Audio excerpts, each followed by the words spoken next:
Hey guys, so welcome to another video. My name is Joe, and in this video we're going to be modeling this bus right here. I'm currently not doing this live. I have this pre-recorded, so I'll just making relevant commentary over the video and talking you guys through it. Surprisingly, it's a really long video, so it takes I think about 45 minutes for me to model the whole thing on time lapse, but in real time took me about a week on and off. So it was more like an hour, 2 hours every other day, and I was able to model this bus. I think I'm going to have this up on Behance. No, not Behance. Certainly not. That was a mistake.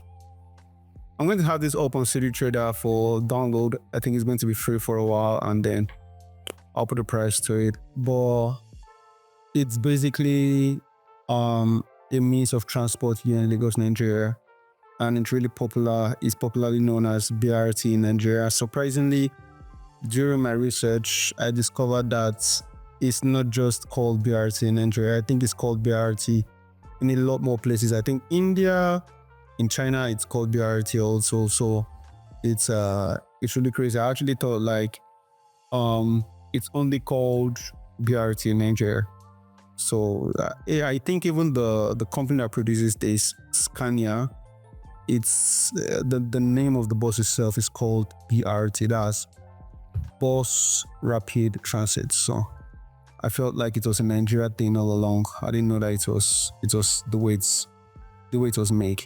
So right here, I think this is still very, very early stage. This video is still long, so I'm still like just trying to figure out the body of the bus. So it's really more like trying to use very, very basic shape and making sure my poly count is as low as I can possibly get it to be. And right here, you just see me trying to add a bit more tension on the edges so that the subdivision doesn't make those edges too round. So right here, you'll see me testing the subdivision, applying it, seeing how the poly counts look. And something I learned during this process is whatever new mesh you want to create when modeling, figure out a way to derive that from an existing mesh. It's only when it's looking almost impossible to derive from an existing mesh that you try to add a new primitive and stuff like that. And I think it helps with continuity in your modeling. It helps with there's something Josh Gambra, like I can't really remember his name. He has a YouTube channel and teaches hard surface modeling. He talks about echo in hard surface modeling. When you derive shades from an existing mesh you've created already, it helps with echoing and it just helps with making things look consistent. Especially with a model like this, you really want your reflections not to break. Like you want your reflections to look smooth, you want your reflections to look good. And sometimes if you want to always add new meshes, you kind of break that illusion.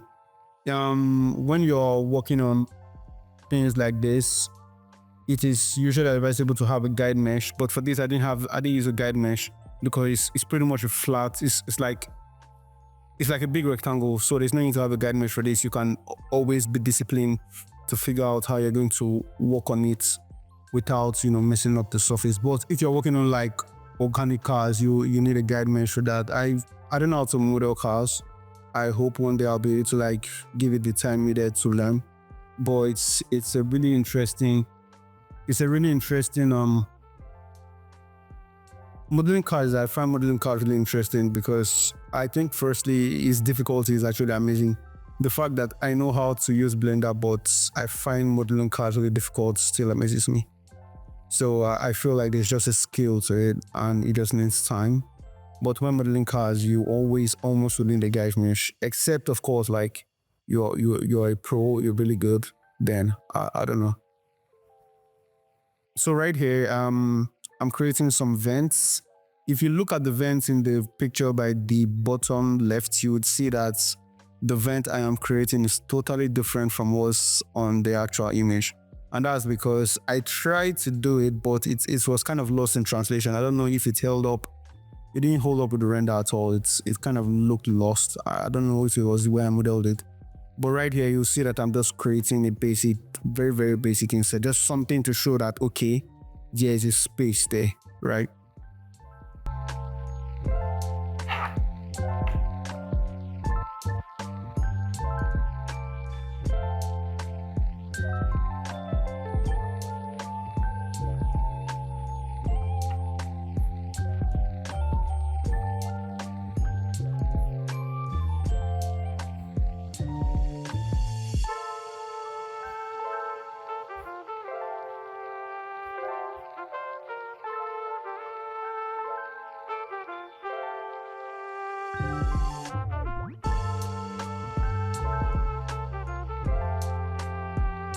So right here, you see me trying to model the door. The door was, I think, for a model like this, just getting those early wings are really, really important to keep your ginger going. In Nigeria, we call it ginger, but what I mean is getting those early wins, just stay motivated to get through the entire model. Like for my last model, that's the Logitech mouse, I really had to like just get quick early wins just so that I can stay motivated throughout the modeling process. And that's something I try to go for whenever I'm modeling. Just try to lock certain things down, something that will make you feel like, oh, you're making progress, you know. And that's what the door of this modeling did to me. The moment I figured out the door, I knew that, okay, this was something I was going to go all through to the end. So that's kind of quick tip for you guys that might, you know, be trying to struggle with modeling and stuff. Just try to get the quick wins. The quick win for you might be blocking out the entire shape really quickly and just getting something that looks good in the first 10 minutes. You know, and I try to do block out sometimes, especially when I'm creating like environment stuff. Getting the block out as quickly as possible and the lighting that looks good would, you know, keep you motivated.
So right here, it's there is kind of the digital indicator in front of the bus, just telling people where the bus is going to, like different locations.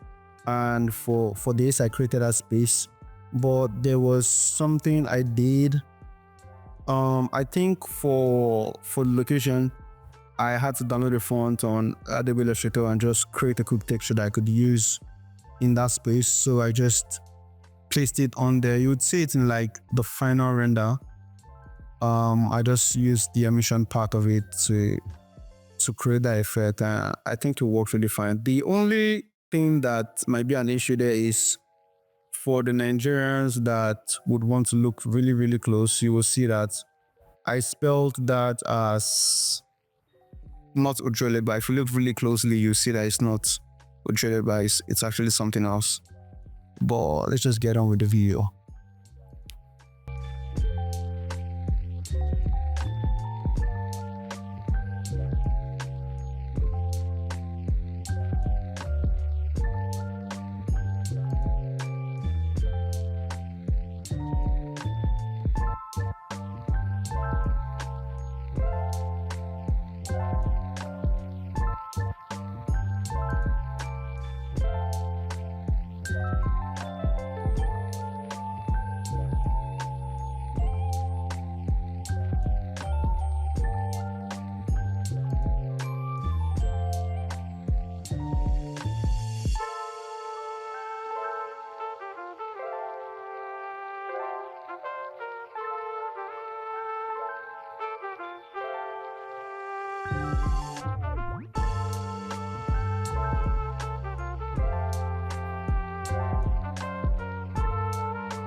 So this right here, I don't want to use an inset for this part. So this was a technique I learned from Arian. I don't really know how to pronounce his name, but something I know about him is he's completely himself whenever he's making VT tutorials. And someone in comment one time called him the Androtates of Blender, and I could see reasons why he is that. But I learned this technique of just creating that circle with a controlled amount of sides and using that to just complete that shaping set, and I apply that technique there. So right here, you'd see that I'm just still completing the roof part, and you would see that at some point I also went to the interior of the bus. I don't know why I did the interior, but I just felt like doing a bit more should I say practice? Yeah, doing a bit more practice with it, just getting my reps in as regards modeling and stuff. And you discover that there are some edges that don't even go all the way around. Like I did a whole lot of cleaning up the mesh and making sure I had all quads at some point, and I'm localizing as much detail as I can. Right here I'm working on the wheels, and the wheels are like probably the most interesting part for me, in the sense of the difficulty. I have modeled the wheel before. I know how to model the wheel, but surprisingly when I was working on it, it kind of gave me a hard time, especially the threading on the tire. So I'm not talking about the nuts. When I say the thread, like a tire without the thread, it's just a smooth tire. But what the thread does to the tire is just create sufficient friction base for it to move on smooth road without skidding off the road. So the teeth or the threading part was hell. Like it was crazy, but I kind of figured it out a little bit, and I think it works. So we're going to get there real soon. These are just like working on the nuts. The nuts part wasn't so much of a hassle, but when we get to the threading part, now that's where you're gonna say what I don't pass there. But yeah, so this is what I was when I was working on the threading part. So my plan was get one part of the thread, extrude that, and just use that instance around the circle. And it wasn't even easy at all. It wasn't easy. But this is me right here, already getting into where it needs to be. And right here, you see me working on the windows. I'm already extruding inward and filling those faces. But if you fill those faces like that, you're probably going to have an artifact when you start shading. So I think, I'm not really sure how I did this, but I'm sure if I was to do this again, I'll probably use a grid fill. Yeah, I'll use a grid fill to fill that, just so I don't get those lines, those tension lines, on the faces.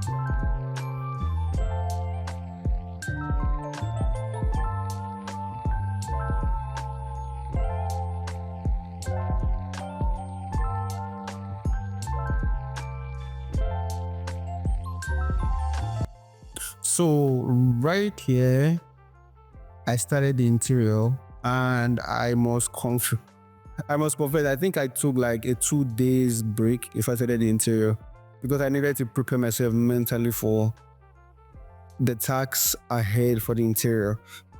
A lot of the work in this model,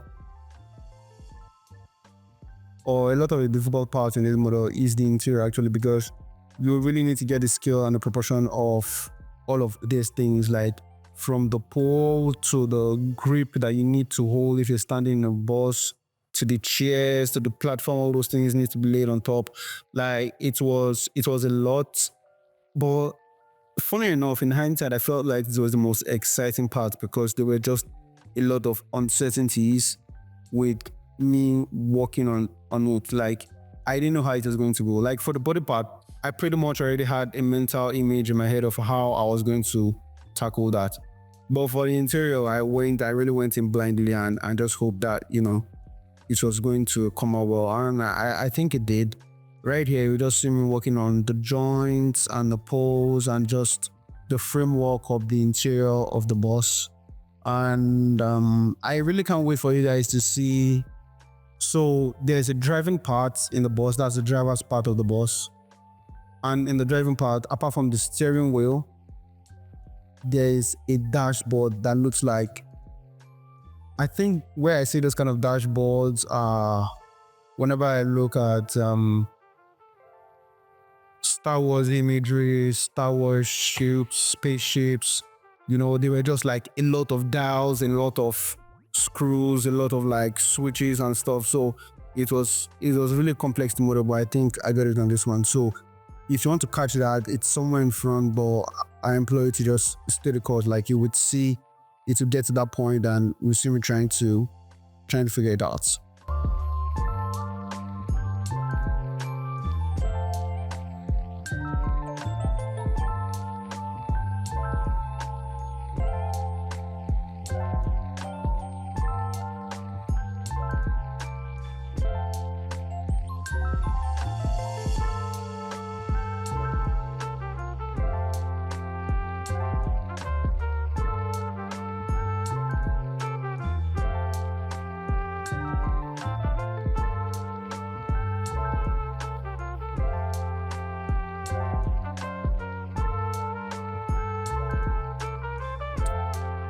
So this is me working on the chair, and I think at this point I was working on the chair, that was when the presidential debates or the presidential run in the US was like really heated. I found all of those really interesting. So I was watching it by the corner while I was modeling the chair right here. So the chair I found really interesting and kind of surprisingly easy, because that was something that I don't know if I've actually modeled a chair before. Maybe the chairs I've done are not like this organic looking. They're like just backrests, sitting position, and the four legs, and that was it. But this had more curvy looks to it, and there are a bit more details. So I think I was on point with the chair a little bit, I think. And after that, I just duplicated that around.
This seems to be a really long time lapse.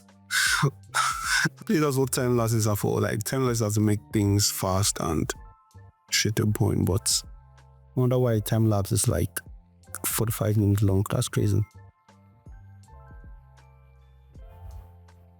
But I already cranked this up like so much. I think it's got like 200, 300% more speed. What's 300? I think up to 500 more speed than I was working at. So, man, it's really long, but what can I do? So I see the interior coming together. Like, I think I got the most satisfaction from seeing the interior come together, like on its own. That was really huge for me. That was when I knew that, okay, I had one. As a matter of fact, at this point, I started feeling like maybe I should do the entire line of BRT buses, because in Lagos we have this model, then we have like 3 or 4 other models, right? So the 3 models I was referring to initially are like this one runs, I really don't know the routes, but we have this one. We have one that I'm really familiar with. That one runs first stack to the island, mainland to the island most of the time.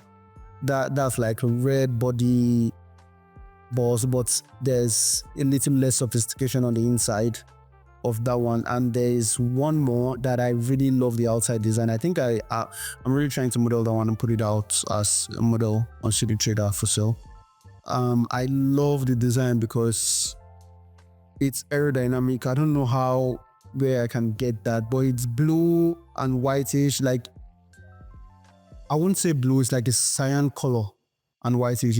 I love that design so much. Like, the build it looks like it's optimized for speed. And there's also the electric BRT too. So I think we have about 4 BRTs in Lagos, and this is just one of them. So at this point, I already motivated that why can't I knock all those ones out of the park too? But I didn't want to bite with, and I can chew. So this is me working on the dashboard, and I think for the dashboard, I took a lot of like creative liberty to just do whatever, because I soon found out that the surface that I created to hold all the buttons and the dial was a bit too big. So I had to kind of populate with other things. Even after putting in the stuff I've seen in my reference. I had to like just bring in too many different things just so that there is no empty spaces on the dashboard, so you would see me just bringing in things that functionally might not work, but you fill out the space and made the entire thing look good.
So right here, you just see me adding almost anything to that dashboard. Like literally anything was being added to that dashboard just to fill out space. And you'll see me just completing the other parts of the driver's side.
Hey, yo.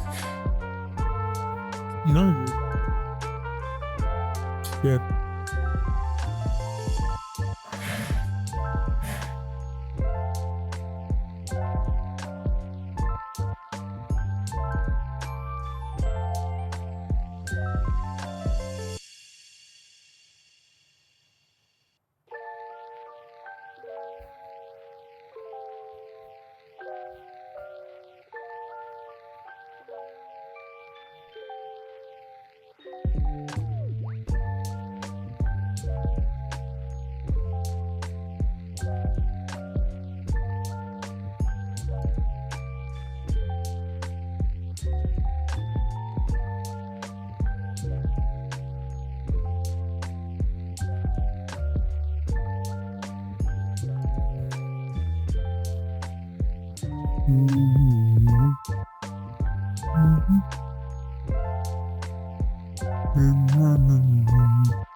So we're nearing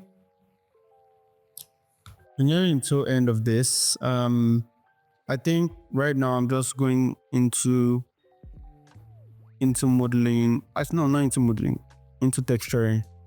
I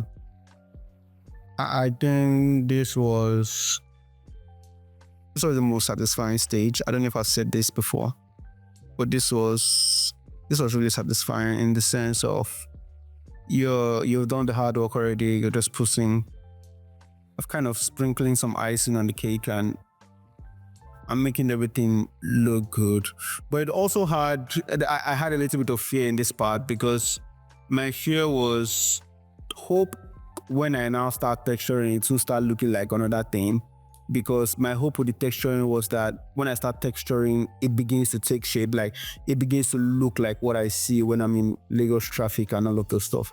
And yeah, I actually got that vibe I'm feeling really, really well. BRT buses are something I'm really familiar with, and at some point in my career, I used to use them to go from the mainland of Festac to the island. So I got the vibe immediately, and something that I really loved that I got was just the weight of the vehicle, just getting it to look like it weighs a whole ton, just getting the mass right.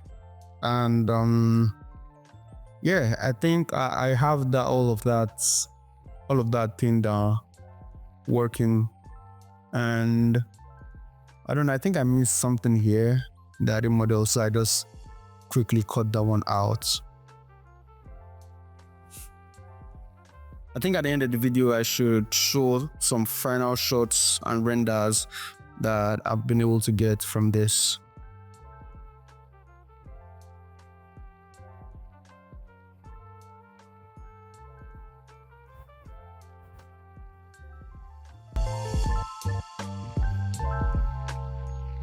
So I think I got it. Like, so that's it, guys.